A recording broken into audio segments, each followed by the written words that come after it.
আপনাদের অনুরোধে বর্তমানে নক্ষত্র নিয়ে যে সিরিজ শুরু হয়েছে, আজ আমার আলোচনার বিষয় পঞ্চম নক্ষত্র বা 5 নম্বর নক্ষত্র। এই নক্ষত্রটি হচ্ছে মৃগশিরা নক্ষত্র, যার বিস্তার বৃষ রাশির 23 ডিগ্রি 20 মিনিট থেকে মিথুন রাশির 6 ডিগ্রি 40 মিনিট পর্যন্ত। অর্থাৎ মৃগশিরা নক্ষত্রটি দুটি রাশির মধ্যে বিভক্ত অবস্থাতে রয়েছে। প্রথম 6 ডিগ্রি 40 মিনিট বৃষ রাশির ঘরে আছে এবং পরবর্তী 6 ডিগ্রি 40 মিনিট মিথুন রাশির ঘরে আছে। তাই রাশি পরিবর্তনের সাথে সাথে এই নক্ষত্রের কিছু স্বভাবগত পরিবর্তন সেটিও দেখতে পাওয়া যায়। প্রথমেই আলোচনা করব বৃষ রাশির মৃগশিরা নক্ষত্রের মানুষের স্বভাব চরিত্র, কর্মপন্থা, কর্মের ধরন, শিক্ষা, এই সমস্ত বিষয়টি, এবং পরবর্তীতে আলোচনা করব খুব সংক্ষেপে মিথুন রাশির মৃগশিরা নক্ষত্রের মানুষের স্বভাব চরিত্র এটি কেমন হয়ে থাকে। এটি করার একমাত্র উদ্দেশ্য আপনারা নিজেরাই নিজেদেরকে চিনতে পারবেন, আপনার শক্তি কোথায়, দুর্বলতা কোথায়, এই বিষয়ে আপনার সম্যক ধারণা সেটি তৈরি হয়ে যাবে। এবং পরবর্তীতে আলোচনা করব আগামী দিনে আপনার কিন্তু খুব বড় ধরনের পরিবর্তন চলে আসছে আপনার শিক্ষাক্ষেত্রে, কর্মক্ষেত্রে, বিবাহিত জীবনে এবং অর্থনৈতিক ক্ষেত্রে। বেশ কিছু পজিটিভ পরিবর্তন খুব সামনে রয়েছে। প্রাপ্তি কোন কোন বিষয়ে হতে পারে এবং কোন কোন ক্ষেত্রে আপনাকে কিছুটা সতর্কতা অবলম্বন করে চলতে হবে, ইন ডিটেলস আলোচনা করার চেষ্টা করব। নমস্কার, আরও একটি নতুন ভিডিওয় আপনাদের স্বাগত জানাই। আমি শ্রী বিশ্বজিৎ। মৃগশিরা নক্ষত্রের অধিপতি গ্রহ হচ্ছে মঙ্গল এবং মৃগশিরা নক্ষত্রের প্রথম 6 ডিগ্রি 40 মিনিট বৃষ রাশির ঘরে রয়েছে। সুতরাং শুক্রের প্রভাব এই নক্ষত্রটির মধ্যে দেখতে পাওয়া যায়। নক্ষত্রের অধিপতি দেবতা হচ্ছে সোম বা চন্দ্র এবং প্রতীক হচ্ছে হরিণের মাথা। সুতরাং এখান থেকে একটা বিষয় পরিষ্কার, মৃগশিরা নক্ষত্রের মানুষ কিন্তু অত্যন্ত বুদ্ধিমান এবং চঞ্চল প্রকৃতির হয়, এ বিষয়ে কোনোরূপ ডাউট নেই। মৃগশিরা নক্ষত্র দেবগণ এবং রাজসিক গুণের অধিকারী। প্রথমেই যে বিষয়টি আলোচনা করে নেব সেটি হচ্ছে বৃষরাশির মৃগশিরা নক্ষত্র। বৃষরাশির মৃগশিরা নক্ষত্রের মানুষের মধ্যে ধীরে করব কিন্তু একটা স্থায়ী রেজাল্ট, সেটির প্রতি বেশি ঝোঁক দেখতে পাওয়া যায়। এরা অত্যন্ত অনুসন্ধান প্রিয় হয়, কিন্তু অনুসন্ধান করার পূর্বে রিসার্চ এই বিষয়টি কিন্তু যথাসম্ভব করতে পারে। অত্যন্ত বাস্তববোধ এই বিষয়টি কিন্তু দেখতে পাওয়া যায়। কিন্তু বৃষরাশির মৃগশিরা নক্ষত্র নিজের আরাম এই বিষয়টিকে যথাসম্ভব প্রায়োরিটি দেওয়ার চেষ্টা করে। এদের মানসিকতা স্থায়িত্ব এই বিষয়টি পেতে চায়। একবার কোনো বিষয়ে যদি মনোনিবেশ করে তাহলে সেখান থেকে ফিরে আসে না যতক্ষণ না পর্যন্ত সেই কাজটি সমাধা করতে পারে, এবং এদের ধৈর্য সেটা কিন্তু পর্যাপ্ত মাত্রায় রয়েছে। সুতরাং বৃষরাশির মৃগশিরা নক্ষত্রের মানুষ এরা কিন্তু দীর্ঘমেয়াদী কাজে সাকসেস খুঁজে। চটজলদি বা চটকদারি কোনো ডিসিশন মৃগশিরা নক্ষত্রের বৃষরাশির মানুষজন কিন্তু নেয় না। এদের কাজের ধরনটাই হচ্ছে স্কিল ভিত্তিক। নিজের মধ্যে কোনো একটা ট্যালেন্ট বা প্রতিভা থাকে আর সেই ট্যালেন্টের প্রতি নিজের বিশ্বাস সেটি কিন্তু থাকে। এরা খুব দ্রুত আমাকে প্রচুর অর্থ আর্ন করতে হবে এই বিষয়টিতে বিলিভ করে না, বরং ধীরে ধীরে নিজের কেরিয়ার তৈরি করব এই বিষয়টির উপর ফোকাস থাকে। সঞ্চয় করার দিকে বৃষরাশির মৃগশিরা নক্ষত্রের মানুষের একটা স্বাভাবিক ঝোঁক সেটি দেখতে পাওয়া যায়। রিস্ক নেই কিন্তু ক্যালকুলেটিভ রিস্ক নেওয়াতেই এরা পারদর্শী।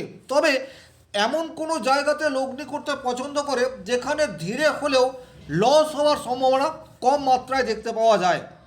বৃষরাশির মৃগশিরা নক্ষত্রের কিছুটা দুর্বলতাও রয়েছে, যেমন এরা ঝুঁকি নিতে পারে না, পরিবর্তনে অত্যধিক দেরি করে ফেলে এবং সুযোগ রয়েছে কিন্তু সেই সুযোগকে কাজে লাগানোর পূর্বে কাজের পরিবেশ, পরিস্থিতি, আরাম, শৌখিনতা এই বিষয়টিকে অতিরিক্ত প্রায়োরিটি দিয়ে থাকে। তার ফলে কিন্তু এদের কাছে যে সুযোগ আসে সেই সুযোগটিকে এরা সবসময় ঠিকঠাক কাজে লাগাতে পারে না। এদের স্পিড বা গতি এটা অপেক্ষাকৃত কিছুটা কম মাত্রায় রয়েছে। কিন্তু মিথুন রাশির মৃগশিরা নক্ষত্রের মানুষ এরা কিন্তু দ্রুত সিদ্ধান্ত নেয়। এরা সদা চঞ্চল, এরা ভীষণ রকম কৌতূহল প্রিয় হয়, যে কোনো বিষয়ে জানার আগ্রহ, কিউরিসিটি, সেটা কিন্তু মিথুন রাশির মৃগশিরা নক্ষত্রের মানুষের মধ্যে প্রবল মাত্রায় দেখতে পাওয়া যায়। একসাথে প্রচুর কাজ করার ক্ষমতা, এবং একই সাথে একাধিক কাজ স্টার্ট করে দেওয়া, এই প্রবণতা এদেরকে অলরাউন্ডার করে দেয়, কিন্তু কোনো একটি বিশেষ বিষয়ে পারদর্শী বা মাস্টারশিপ, এই জায়গাতে কিন্তু মিথুন রাশির মৃগশিরা নক্ষত্রের দুর্বলতা সেটি দেখতে পাওয়া যায়। এরা এক জায়গায় স্থির থাকতে চায় না, ঘুরে বেড়াবে এবং পরিবর্তন এদের ভীষণ রকম প্রয়োজন। দ্রুত সিদ্ধান্ত বদলায়, তার ফলে এদের ফোকাস সেটি কিন্তু নষ্ট হয়। কোনো একটি বিশেষ জায়গায় লক্ষ্য রেখে সেই লক্ষ্যকে স্পর্শ করার জন্য যে মানসিকতা দরকার, সেই মেন্টালিটি এদের মধ্যে দেখতে পাওয়া যায় না। এরা অনেক বেশি আরামপ্রিয় এবং বন্ধুবান্ধব, ভ্রমণ, এই সমস্ত কাজের পেছনে প্রচুর সময় সেটি নষ্ট করে ফেলে। এদের কাজ যদি media, communication, IT, multitasking, freelancing এই সমস্ত জায়গায় পায়, সেক্ষেত্রে কিন্তু এরা নিজেদের ট্যালেন্টকে যথাযথভাবে কাজে লাগাতে পারে। আর্থিক দিক দিয়ে এরা যে খুব বেশি সচেতন এটা বলবো না। এদের পকেটে যেমন অর্থ আসে, এরা কিন্তু সেই অর্থ খরচ করে তৃপ্তি পায়। এরা ঝুঁকি নিতে একেবারেই ভয় পায় না, বরং বলা যেতে পারে এরা খুব বেশি চিন্তাভাবনা না করেই ঝুঁকি নিয়ে নেয় এবং সঞ্চয়ের প্রতি আগ্রহ অপেক্ষাকৃত কম থাকে। এদের দুর্বলতম জায়গা হচ্ছে এক জায়গায় স্থির না থাকতে পারা। এখন আলোচনা করব আগামী দিনে মৃগশিরা নক্ষত্রের জীবনে কি কি পরিবর্তন আসতে চলেছে। শিক্ষাক্ষেত্রে কি পরিবর্তন আসবে, কর্মক্ষেত্রে কি পরিবর্তন আসবে, এই সমস্ত বিষয় নিয়ে পরবর্তীতে আলোচনা করছি। বৃষর মৃগশিরা নক্ষত্র ধীর কিন্তু স্থায়ী রেজাল্ট, এই বিষয়টি চাইবে, কিন্তু মিথুনের মৃগশিরা নক্ষত্র দ্রুত পরিবর্তন পছন্দ করে। মৃগশিরা নক্ষত্রের মানুষের মধ্যে বৃষ রাশির মৃগশিরা নক্ষত্রের মানুষের মধ্যে কৌতূহল, এই বিষয়টি তো ডেফিনেটলি রয়েছে, কিন্তু সেই কৌতূহলের মধ্যে বাস্তব বোধ এই বিষয়টি আছে। কিন্তু মিথুন রাশির মৃগশিরা নক্ষত্রের মানুষের মধ্যে তথ্য এবং আইডিয়া এর প্রভাব বেশি মাত্রায় দেখতে পাওয়া যায়। বৃষ রাশির মৃগশিরা নক্ষত্রের মানুষ একটু ভাবনা চিন্তা করার পর সিদ্ধান্ত নেয়, কিন্তু মিথুন রাশির মৃগশিরা নক্ষত্র চট জলদি সিদ্ধান্তে বিশ্বাসী। বৃষ রাশির মৃগশিরা নক্ষত্রের মানুষ স্থায়িত্ব এই বিষয়টিকে প্রায়োরিটি দিয়ে থাকে, কিন্তু মিথুন রাশির মৃগশিরা নক্ষত্রের মানুষ স্থায়িত্ব চায় না, প্রেজেন্ট সময়কে বেশি প্রায়োরিটি এই বিষয়টি দিয়ে থাকে। বৃষ রাশির মৃগশিরা নক্ষত্রের মানুষ কথা কম কাজ বেশি, কিন্তু মিথুন রাশির মৃগশিরা নক্ষত্র কথা বেশি কাজ কম, এই বিষয়টি চলেই আসে।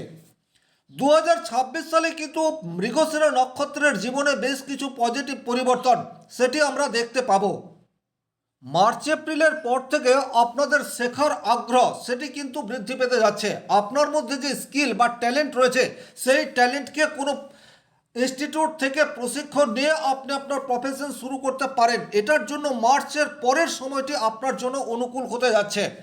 দ্বিতীয় যে জায়গা রয়েছে সেটা হচ্ছে যে সমস্ত student science, IT, communication, research, language এই সমস্ত সেক্টরে পড়াশোনা করছেন, তাদের কিন্তু ভালো রেজাল্ট হওয়ার প্রবাবিলিটি সেটা কিন্তু দেখতে পাওয়া যায়। কম্পিটিটিভ এক্সাম অর্থাৎ যারা সরকারি চাকরির জন্য বিভিন্ন প্রস্তুতি নিচ্ছেন, আপনাদের জন্য কিন্তু জুন মাসের পরের সময়টি অত্যন্ত বেটার হতে যাচ্ছে।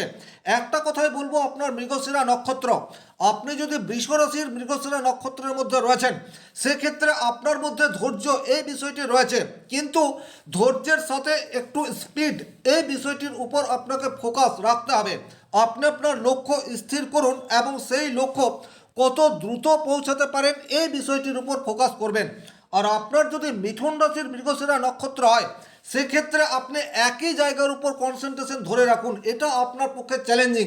কিন্তু এটা বলতে পারি, যদি আপনার জুন বা জুলাই এই দুটি মাসের মধ্যে কোনো একটি দিনে আপনার কম্পিটিটিভ এক্সাম থাকে, সেক্ষেত্রে সেই এক্সাম ক্র্যাক করার প্রবাবিলিটি সেটা কিন্তু আপনার তৈরি হয়ে রয়েছে। Finance sector, banking sector, freelancing sector বা এডুকেশন সেক্টরের জন্য যদি আপনারা প্রিপারেশন নিচ্ছেন, চাকরি প্রাপ্তির সম্ভাবনা সেটি দেখতে পাওয়া যায়। সমস্যার সেটি হচ্ছে আপনাদের মনোসংযোগ ধরে রাখার ক্ষেত্রে কিছু প্রতিবন্ধকতা সেটি কিন্তু ওভারঅল চলে আসে। বিষয় বদলানোর একটা মেন্টালিটি সেটা আপনাদের মধ্যে দেখতে পাওয়া যায়। অত্যন্ত উৎসাহের সাথে আপনারা যে কোনো পড়াশোনা শুরু করেন কিন্তু শেষ পর্যন্ত নিয়ে যেতে পারেন না। সুতরাং এটি আপনাদেরকে মাথায় রাখতে হবে, আপনি যেটা করতে চাইছেন সেটা যতক্ষণ না কমপ্লিট হচ্ছে ততক্ষণ আপনি অন্য কাজে হাত দেবেন না, তাতে কিন্তু আপনার সাকসেস রেট এটা বৃদ্ধি পাবে। হেলথের বিষয়ে যদি বলা যায় সেক্ষেত্রে কিন্তু আপনাদের রোগ মুক্তির একটা প্রবাবিলিটি সেটা দেখতে পাওয়া যায়। দীর্ঘদিন ধরে কোনো দুরারোগ্য ব্যাধিতে যদি আপনারা আক্রান্ত হয়ে রয়েছেন, ফেব্রুয়ারির লাস্ট উইক থেকে কিন্তু আপনাদের মেডিসিন সেটা ঠিকঠাক কাজ করবে, অথবা আপনার উপযুক্ত জায়গায় চিকিৎসা সেটিও হতে পারে। সুতরাং স্বাস্থ্যক্ষেত্রে আপনার ক্রমশ উন্নতির একটা প্রবাবিলিটি সেটা দেখতে পাওয়া যায়। একটা জায়গা থেকে আপনারা খেয়াল রাখবেন, অ্যালার্জিজাত কোনো প্রবলেম সেটা আপনাদের চলে আসতে পারে। এই জায়গায় আপনাদের একটু সতর্কতা অবলম্বন করে চলার প্রয়োজনীয়তা থাকছে। তাছাড়া যারা স্মোক করেন তারা বর্তমান সময়ে একটু সাবধানতা অবলম্বন করে চলবেন, কারণ আপনাদের হার্ট রিলেটেড কোনো প্রবলেম সেটা কিন্তু মার্চ এপ্রিলের পর থেকে ইনক্রিজ হতে পারে। সুতরাং স্মোক যারা করেন একটু সতর্ক হয়ে যাবেন। তাছাড়া নার্ভাস সিস্টেম, কাঁধ, পেশি এই সমস্ত জায়গায় বা জয়েন্ট এই সমস্ত জায়গায় ব্যথা এটি কিন্তু আপনারা অনুভব করতে পারেন। সুতরাং বাইক চালানোর ক্ষেত্রে একটু সাবধানতা এই বিষয়টি অবলম্বন করে চলবেন। আর তাছাড়া বিশেষ করে মিথুন রাশির মৃগশিরা নক্ষত্রে যারা রয়েছেন তারা কিন্তু অবশ্যই বর্তমান সময়ে একটু ধীরে চলো নীতি এটা আপনাদেরকে গ্রহণ করতে হবে। পর্যাপ্ত মাত্রায় ঘুম সেটা আপনাদের ভীষণ রকম প্রয়োজন। অতিরিক্ত দৌড়ঝাঁপ করবেন না, এক জায়গায় স্থির থাকুন এবং নিজের লক্ষ্যে স্থির রেখে কাজ করুন, সেক্ষেত্রে কিন্তু সাকসেস পাওয়ার জায়গা সেটি ডেফিনেটলি দেখতে পাওয়া যায়। আর্থিক জায়গায় ডেভেলপমেন্ট সেটি কিন্তু আপনাদের জুন জুলাইয়ের পর থেকে আসতে শুরু করবে। এখনও মৃগশিরা নক্ষত্রের মানুষ খুব একটা চাপে আছে কথা বলা যাবে না। বিশেষ করে বছরের শুরুতেই আপনাদের কিছু প্রাপ্তি এটি ডেফিনেটলি হয়েছে, কিন্তু পরবর্তী যে পজিটিভ বা পারফেক্ট টাইম আপনার 2026-এ সেটা হচ্ছে জুন জুলাই।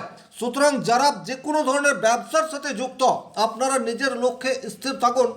নিজের ব্যবসা ক্ষেত্রকে অনলাইনের সাথে কিভাবে যুক্ত করা যায় সেটির বিষয়ে চিন্তাভাবনা অলরেডি শুরু করে দিন, তাতে কিন্তু আপনারা পজিটিভ রেজাল্ট এটি আশা করতে পারেন। এমন কোনো ব্যক্তির কাছ থেকে আপনাদের হঠাৎ অর্থ প্রাপ্তির সুযোগ রয়েছে যে জায়গাটা আপনি খেয়াল করেননি, বা এমন কোনো সহৃদয় বন্ধু আপনাকে সাপোর্ট করতে পারে। সুতরাং আর্থিক জায়গায় কিছু ডেভেলপমেন্ট এটি লক্ষ্য করা যায়। তবে একটা বিষয় আপনারা খেয়াল রাখবেন, আপনাদের পকেটে অর্থ এলেই আপনারা কিন্তু বেহিসেবি খরচ এই বিষয়টি করে ফেলেন। সুতরাং এই জায়গাতে সতর্কতা অবলম্বন করে চলার প্রয়োজনীয়তা সেটি কিন্তু থাকছে।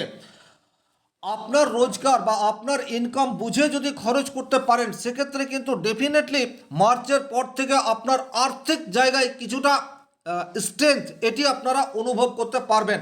অপ্রয়োজনীয় খরচ কিভাবে কম করানো সম্ভব এটির বিষয়ে সঠিক পরিকল্পনা আপনার আর্থিক নিরাপত্তাকে সুনিশ্চিত করতে পারে।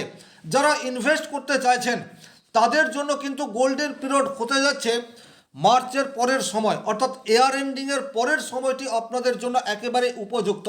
যারা ছোট ছোট অ্যামাউন্ট পোস্ট অফিস, ব্যাংক বা এসআইপির মাধ্যমে ইনভেস্ট করতে চান তারা কিন্তু এপ্রিল থেকে শুরু করতে পারেন। দীর্ঘমেয়াদী পরিকল্পনা নিলে সেখান থেকে ভালো রেজাল্ট পাওয়ার প্রবাবিলিটি সেটা কিন্তু ডেফিনেটলি দেখতে পাওয়া যায়।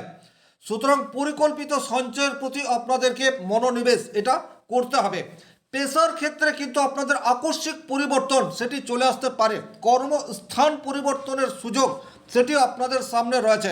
যারা অনেক দূরে কর্ম করছেন তাদের কিন্তু বাড়ির সন্নিকটে কর্মপ্রাপ্তির একটি সম্ভাবনা সেটি তৈরি হয়ে রয়েছে। কর্মক্ষেত্রে আপনার তাৎক্ষণিক কোনো সিদ্ধান্ত আপনার পার্সোনালিটিকে অনেক বেশি ইমপ্রুভ করে ফেলতে পারে। নতুন যারা কর্মপ্রার্থী তাদের জন্যেও কিন্তু জুন জুলাই মাস আদর্শ সময় হতে যাচ্ছে। একটা বিষয় খেয়াল রাখবেন, কর্মক্ষেত্রে গোপন শত্রুতা এটা আপনার থাকবে। সুতরাং আপনি যে জায়গায় পৌঁছে রয়েছেন সেখান থেকে আপনাকে টেনে নামানোর লোক সেটি কিন্তু বর্তমানে অ্যাক্টিভ অবস্থায় রয়েছে। কর্মক্ষেত্রে আরও একটি বিষয় আপনাদেরকে বিশেষভাবে খেয়াল রাখতে হবে, কাজে আপনাদের একঘেয়েমি এই বিষয়টা আসতে পারে। বিশেষ করে মিথুন রাশির মৃগশিরা নক্ষত্রে যাদের জন্ম তারা কিন্তু এক জায়গায় বসে বা দীর্ঘদিন একই কাজ করতে অভ্যস্ত নয়। এটা আপনাদের কর্মক্ষেত্রে আপনার যে স্যালারি বা আপনার যে পদমর্যাদা হওয়া উচিত সেটার পথে বারবার বাধা সৃষ্টি করছে। সুতরাং আপনাদেরকে একটু ধৈর্য ধরে নিজের পেশা বা নিজের কর্মকে যথাযথভাবে পালন করার রাস্তায় হাঁটতে হবে। সেক্ষেত্রে কিন্তু এপ্রিলের পর আপনাদের প্রমোশনের একটা সুযোগ সেটিও চলে আসতে পারে। আপনার বসের সাথে সুসম্পর্ক এটা কিন্তু ধরে রাখতে হবে, কথা কম কাজ বেশি। এই বিষয়টি যদি আপনারা ফেব্রুয়ারি মাসের পর থেকে করতে পারেন সেক্ষেত্রে কিন্তু এয়ার এন্ডিংয়ের পর অর্থাৎ এপ্রিল মাসে আপনারা সুফল পাবেন, এ বিষয়ে কোনোরূপ ডাউট নেই। ওভারঅল যদি বলা যায় মৃগশিরা নক্ষত্রের জন্য কিন্তু আগামী দিনে বেশ কিছু পজিটিভ রেজাল্ট আপনারা আশা করতে পারেন। ভিডিওটি যারা শেষ পর্যন্ত দেখলেন তাদেরকে অসংখ্য ধন্যবাদ। শনি মহারাজের কৃপায় আপনাদের প্রত্যেকের মনস্কামনা পূর্ণ হোক এই আশা রেখে আজকের ভিডিও এখানেই শেষ করব। ভালো থাকুন, সুস্থ থাকুন, ধন্যবাদ।